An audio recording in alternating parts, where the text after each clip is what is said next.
আজকে একটা কথা বলি, অলৌকিক শক্তি।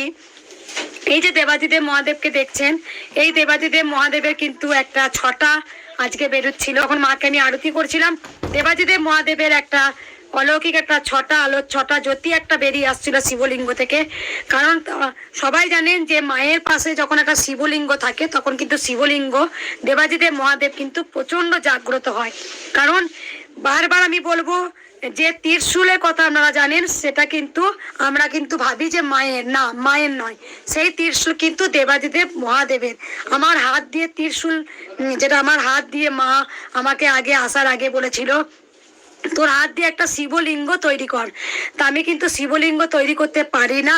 তা আমি আগেও বলেছিলাম যে শিবলিঙ্গটা আমি কিন্তু নিজের হাতে মাটির তৈরি করেছি, এখনো বাড়িতে আছে। আর একটা কথা আমি বলবো, যখন মা পাথরের আসে তখন আমি জানি যে মাকে স্নান করাবো।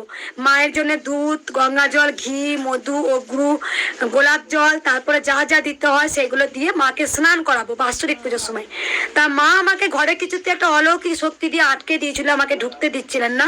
তারপরে যখন আমি মায়ের কাছে পৌঁছাই, মাকে বলি মা আমার কি কিছু ভুল হচ্ছে, তখন মা আমাকে বলেছিলেন যে তুই আমাকে স্নান করাবি, কিন্তু দেবাদিদেব মহাদেবকে স্নান না করালে আমি কিন্তু স্নান যাত্রা নিই না।